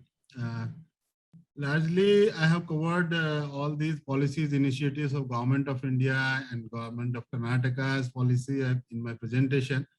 But obviously, yes, I mean, due to the time constraint, it was not possible to, explain you the entire gamut of the policies that are available toward this ITS sector in the country. So, as I have explained in my presentation, the Government of India has been very supportive, and government initiatives and policies are one of the main reasons for the growth of IT in India. There are the policies and schemes formulated under the programs. These are the umbrella programs rather, such as Digital India, Make in India, Skill India, Startup India, and many more that offer great benefits to the industry. And the schemes pertaining especially to the ITS sector like EOU, Software Technology Park schemes, and SEZ scheme and under foreign trade policy, which provides duty exemptions on imports, tax holidays for the defined periods have been instrumental in the growth of IT and software export in the nation. And especially the recent one under this Digital India program, IBPS scheme. This program incentivizes the BPO and ITS operations across the country, especially in our tier 2 and tier 2 cities. In fact, under this schemes, the metro cities were excluded from this scheme purposefully, intentionally. And this scheme has created huge employment opportunities for the youth in these regions. And in addition to that, we also have national policy on software product, which was launched in the year 2019, which is popularly known as NPSP 2019. This is aimed to create conducive environment for the growth in software product company in the country. All of us may be knowing that India has proven his mettle in the service sector, but as far as the software products are concerned, this to create this conducive environment in the country, especially this policy, Government of India came up with this policy. And besides this, under this policy, a dedicated software product development fund that is called SPDF with a corpus of rupees 1,000 crores will be created in the form of funds of funds.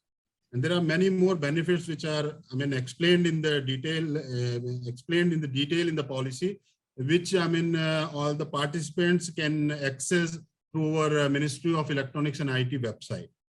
Now, coming to the state policies, specifically in our state like Karnataka, there are many noteworthy policies which enables investment in the IT sector, as already covered in my presentation. As Karnataka was the first state who came up with this own IT policy. So what happens is our central schemes and programs that are available to all the states, and certain benefits or incentives are offered through these schemes and initiatives by the Government of India. But states have their own policies and they offer certain additional incentives and benefits to the sector on the top of the benefits available under the central scheme. So in a way, in a particular state like Karnataka, if you talk about the Karnataka, sector used to get the double benefits of the Government of India initiatives and the state specific initiatives. And it is not the story only about the Karnataka. Praveen Gupta has explained this. Pune is another example after Bengaluru, where Maharashtra government has come up many good policies which are helping this sector there. And I would also like to mention that there is one state called Orissa in our India, where the state government is so aggressively coming forward in helping and supporting this ITS sector, and especially this startup thing in that state, that they are the people who are in this domain, working in this domain, or who are conducting their businesses in this domain, are getting benefits like anything. So this is my take, and if anybody wants to have more detailed, about these policies, they can very well access our, state government, portals or our Ministry of Electronics and IT portals. Thank you. Yes, sir. Thank you so much. And so for our next question, I would like to ask Mr. Joshi. The question is, why is the information industry growing rapidly in India? Okay, that's a nice question. A couple of things, one is a strong root since, as I mentioned in my presentation, about last 30 years, very strong root due to liberalization of policies, as Mr. Tyagi mentioned.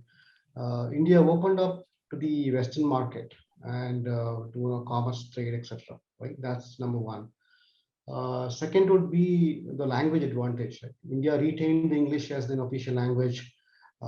It's making very easy to level up with the West and become attractive for outsourcing. The third, I would say, abundant of resources. So due to the boom in the software industry, Indian youth fled to the IT industry for knowledge and, of course, financial advantages. And we probably, not sure exactly, we probably produce about 1 million engineers every year. And I guess India has about 5 to 6 million software engineers in the country. And they have a lot of opportunity to go travel. Maybe 50% of the people are traveling all the time pre-COVID, right? So that probably has given a lot of experience and the global exposure for our engineers. And obviously, it all started with the cost advantage, right? And now it become a knowledgeable labor compared to the European and American market. So I think this is not a very reason why India is growing rapidly in India. And obviously, the infrastructure development. I think recently the government is really focusing on developing digital, startup skills, and a lot of focus on the building startups and the digital skill in India. So all of that is really helping us to grow rapidly in India in the recent time. Yes, sir. Thank you so much for your answer. And so I think up next, I have one question for Dr. Wing. I think there's like many students have this common questions. And the question is, what will students learn when studying this major, IT major? And is it better to study IT in a domestic or international program?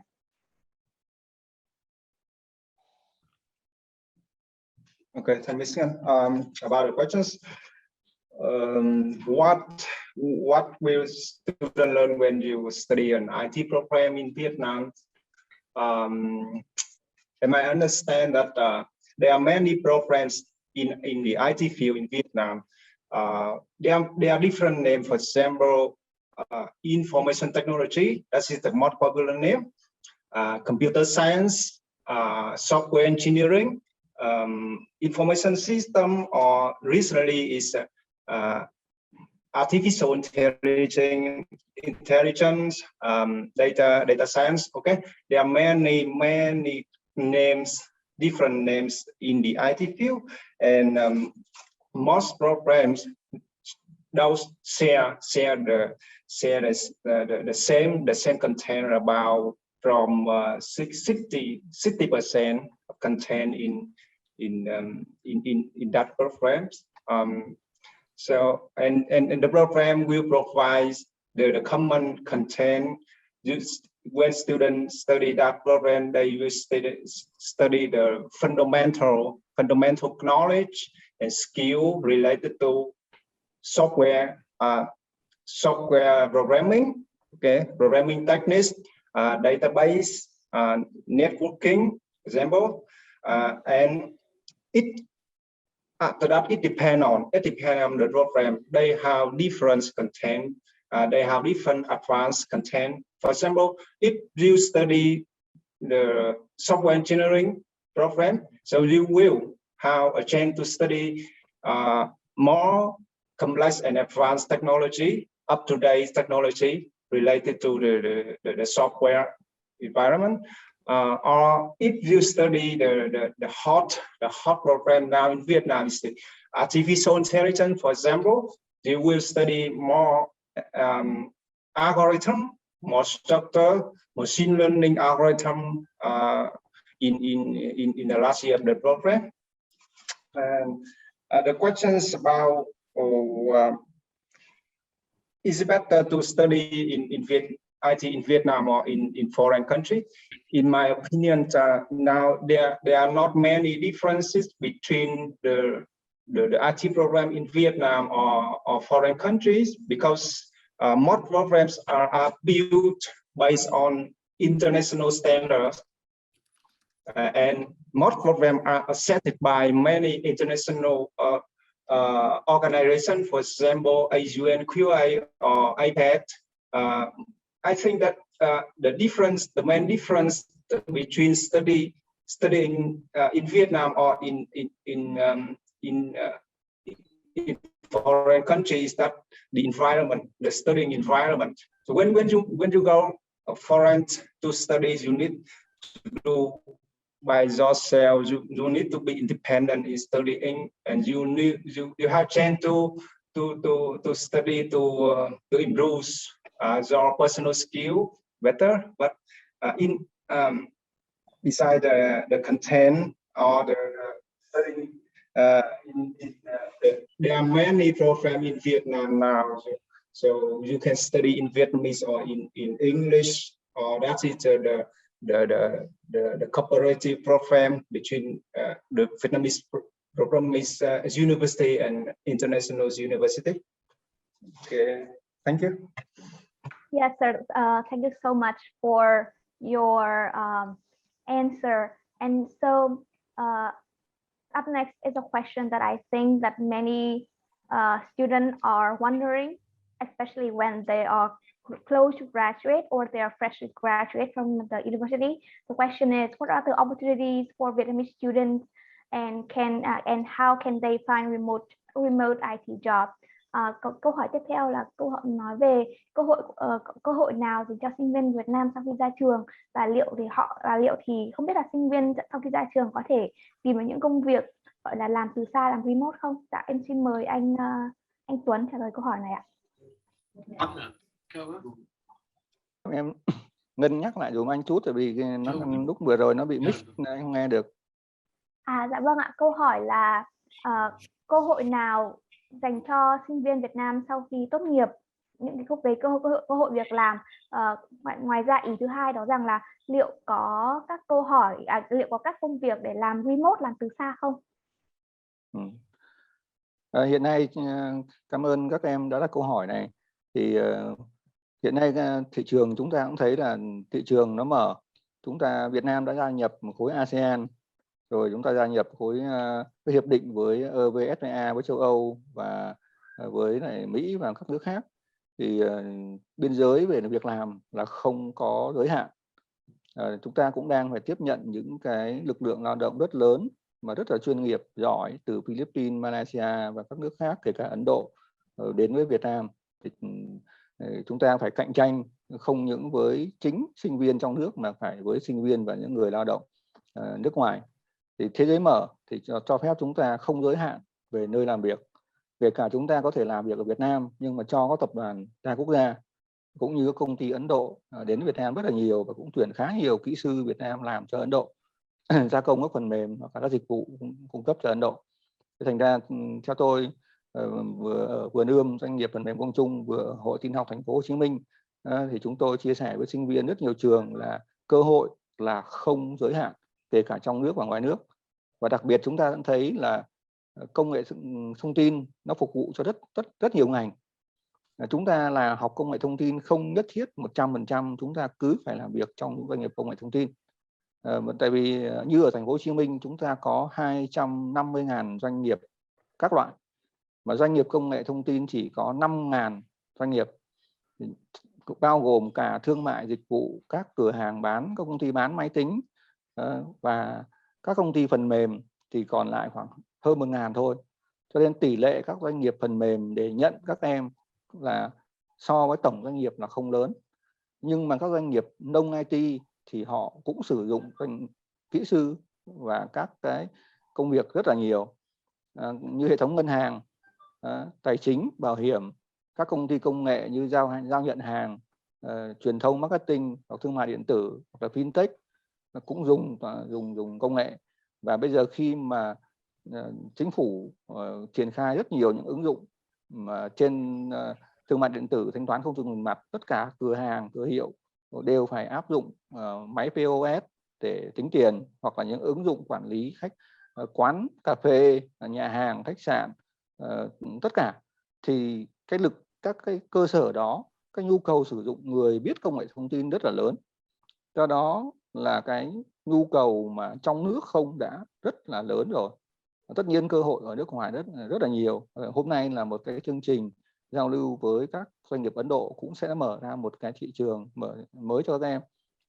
Còn về thực tập thì đây là bài toán rất quan trọng, và ở đây có thầy Vinh với các thầy Hội tin học đã triển khai hơn 10 năm một chương trình gọi là Roadshow, kết nối doanh nghiệp công nghệ thông tin với các trường khoa công nghệ thông tin.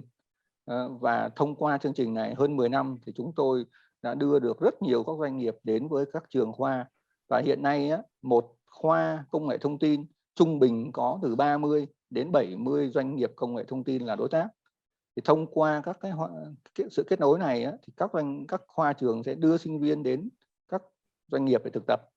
Và cũng như thầy Vinh vừa lúc nãy có chia sẻ, thì Company Tour là một trong những chương trình của khoa trường với là doanh nghiệp. Sau đó là đưa sinh viên đến thực tập, rồi mời chủ doanh nghiệp về khoa trường mình để dạy, để chia sẻ cái thực tế doanh nghiệp cho sinh viên. Và thông qua cái việc thực tập ở doanh nghiệp thì rất nhiều em sinh viên đã có việc làm trước khi ra trường. Tức là những em thật là giỏi, thật là xuất sắc từ doanh nghiệp họ đã ký trước và chỉ chờ tốt nghiệp là về làm luôn. Thì đó là cái nhu cầu, cái mong muốn của Hội tin học, mong muốn là làm sao giúp sinh viên có ngay được việc làm sớm nhất có thể, mà đúng ngành, đúng nghề, đúng ở những công ty IT. Và đối với thành phố Hồ Chí Minh thì tôi làm được, nhưng mà các tỉnh thành khác thì chúng tôi chưa triển khai chương trình này được. Thì đó là một cái thiệt thòi đối với các em sinh viên ở các tỉnh xa. Thì các em có thể đề nghị khoa trường của mình chủ động tích cực liên hệ với lại các đơn vị đóng trên địa bàn của tỉnh mình để tìm kiếm các cơ hội giao lưu, để tìm các cơ hội thực tập để giúp các em có thể tiếp cận được tốt nhất các cái kiến thức học ở ngoài trường. Dạ vâng, em cảm ơn anh Tuấn ạ. Thank you, Mr. Tuấn. And so, as you know, a lot of IT students after they graduate, they have a lot of like startup minded. They are very much startup minded. And so our last question is for Mr. Gupta. The question is, how did your company build capital, and how many times did you have failed or have challenges or meet challenges to be where you are today? Good question. So how many times I have failed? Difficult to remember, so many times. But that is not really a failure. Learning, I would say learning. You come up with a product or idea, you put it into the market, and then you get a feedback that perhaps this is not what market is expecting.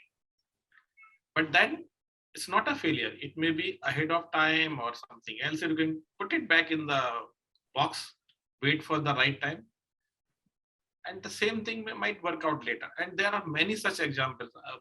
We build certain translation technologies to translate from in banking terminology. We have a huge requirement of translating one data format to another data format. We built some tool 4 or 5 years back. We demonstrated.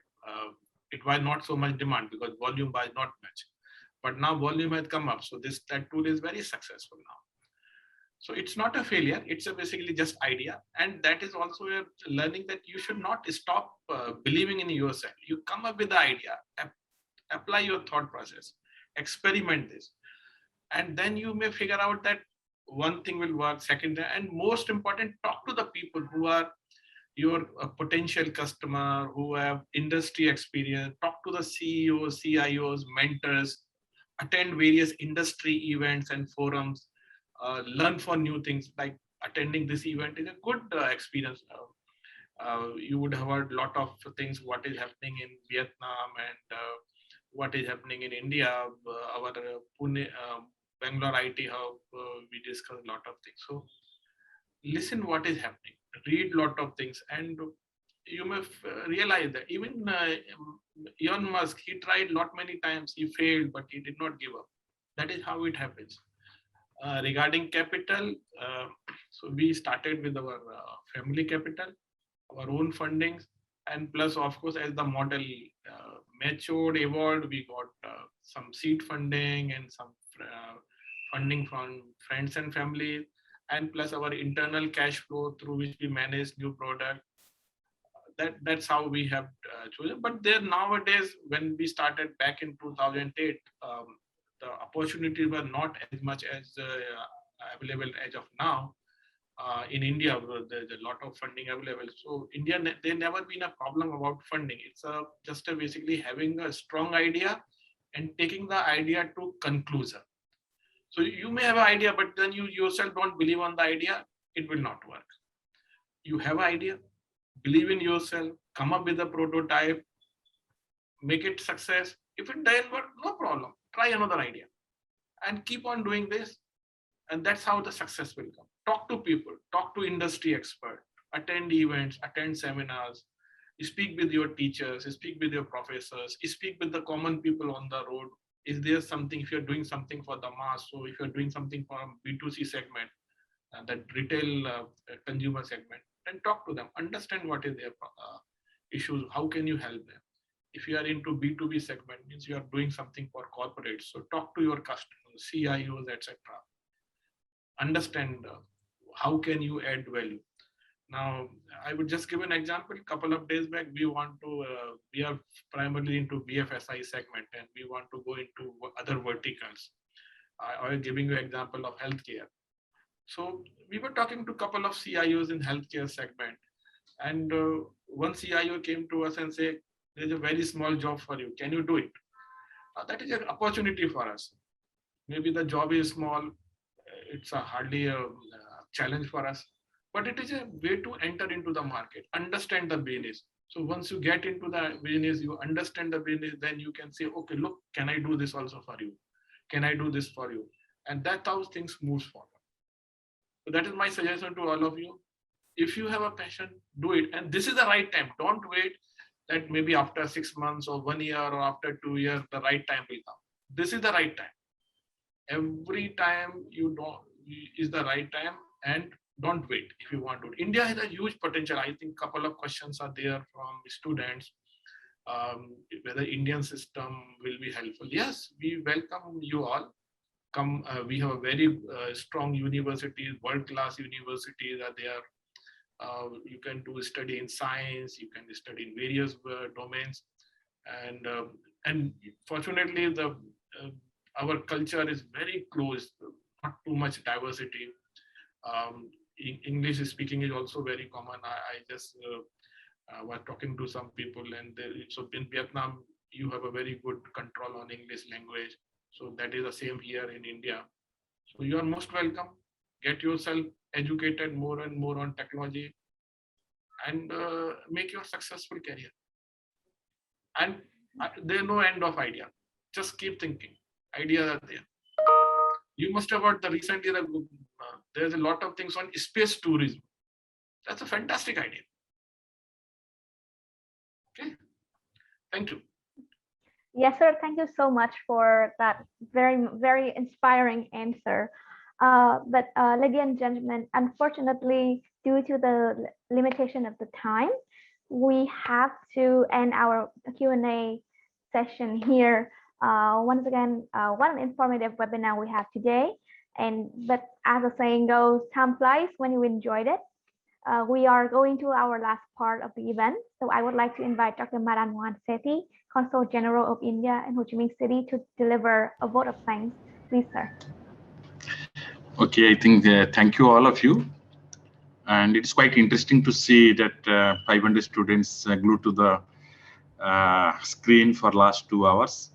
And I must also compliment Mr. Tuan, Mr. Lan, and our good friends, Mr. Prabinji and Mr. Murali, and also Mr. Taggi from Bangalore, who explained things very nicely and for the students. Actually, it was whole idea was to connect to the students.